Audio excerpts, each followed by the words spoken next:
Hello, we are fourth graders from room E5. Our teacher is Miss MacPlay.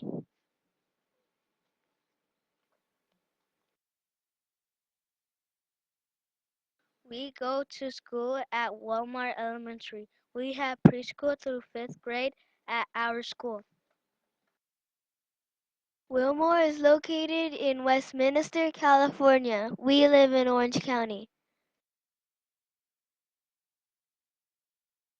We live in the coastal region of California. The Pacific Ocean is nearby. At our beaches, it is fun to watch a beautiful sunset or play volleyball. We are very close to Disneyland. Millions of people visit there every year. We started to build a 21st century classroom with many different comfortable seats. We do station rotations and playlists with technology to help us learn. In our class, we use Osmo's iPads and Chromebooks to help us learn too.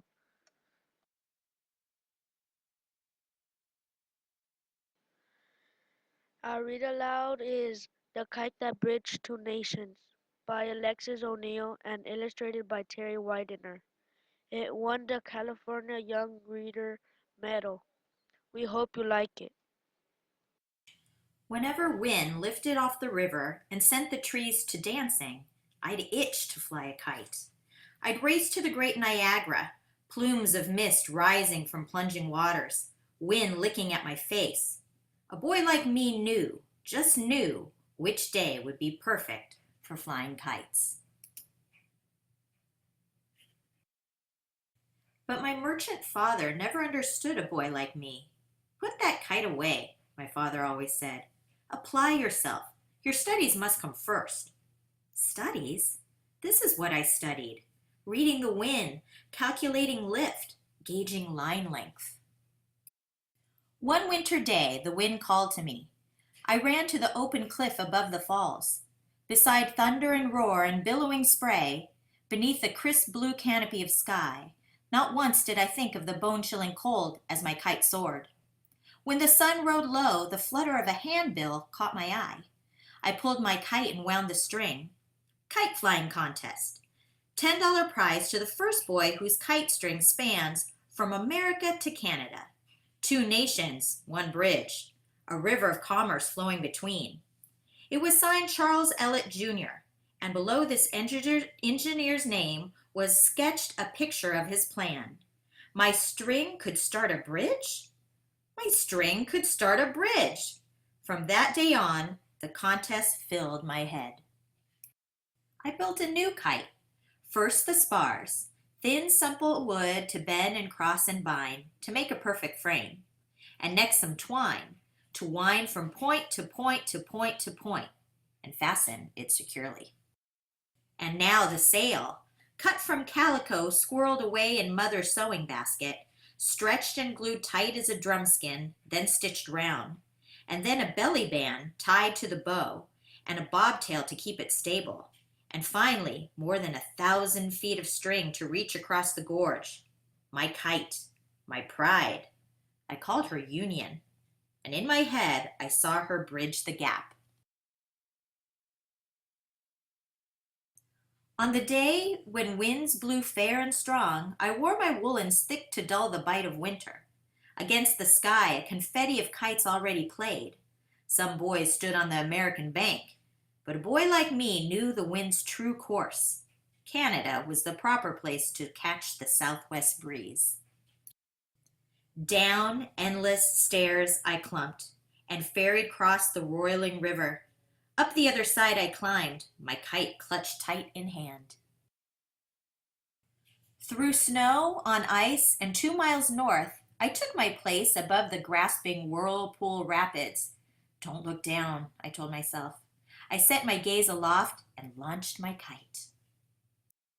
My Union danced, a living thing, straining, soaring, streaming, free. My heart danced too, my spirit lifted as if the kite and I were one. All through the day, my lines stayed strong. People gathered round. They cheered me on and gave me food, while on my kite my eyes held fast. My rivals did the same. As inky night spilled on the sky, the river, and the land, the cold air claimed our hands, our feet, and contestants dropped away. I stopped to keep my body warm and pulled my woolens tighter. Then, through the dark, two bonfires bloomed. First one side, then the other. Crowds were with me. They urged me on. My purpose blazed anew. As midnight dropped, so did the wind. My heart quickened, a landing near at hand. Now with a jolt, the string pulled tight. It caught and held. America at last. Then suddenly, a sag, a jerk. The heavy line went slack. It snapped on ice below. No kite, no cord, no union. I could not breathe. Where had she fallen? I raced along the icy cliff, stumbled through the snowy banks, then to the ferry stairs. I must rescue my poor Union. But no ferry ran the river. With crack and groan, with creak and moan, ice choked the river's throat. For 8 long days, ice blocked my journey home. No ferry to retrieve my kite and start it all again. Kind folks in Elgin sheltered me, but all my thoughts were on my kite. Where was Union? Had someone rescued her? Would someone steal her for his own? Then one day the river cleared, and with ragged breath I hastened home to my family's cries of joy. My father showed my kite to me. Her string had snapped. One spar was bowed. The tail was gone, the sail was rent. But you can work to make it right, he said, placing Union in my hands. He held my gaze and gave a nod, and to the task I bent with winning in my head. And when at last a favored wind was blowing, I grabbed my coat, my hat, my kite, and to the cliff I ran, then to the ferry far below. As we crossed, I looked upstream to falls of rain and river, rock and tumble, untamed, unequaled. I felt its booming, pounding power in my chest. When I reached Canadian shores, I walked to where cliff faced cliff, the narrowest spot, and held my Union close. At the lip, I launched my kite. Turbulence pitched and pulled and buffeted her slender frame. She struggled to gain altitude. Then at river center, wind swept up the gorge, now smoothed and steady, and took Union's slender line. And in that calm, the string spooled out. As if she knew her purpose greater than to fly, Union danced above the rapids. She danced to heaven's gate, and then she landed swiftly, safely, strongly on the American side. My Union held secure. The prize was mine. And better still was my father in the cheering crowd. A boy like me had joined 2 countries. To the string, my Union string, a thicker, stronger line was then attached and pulled back across, and then another, thicker still, until at last Charles Elliott Jr. strung the cable, and then he built a bridge. One line, my line, was first to start it all. A boy like me had started something great. My kite, my pride, my Union.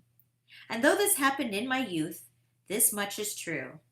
Whenever wind lifts off the river and sends the trees to dancing, I still itch to fly a kite.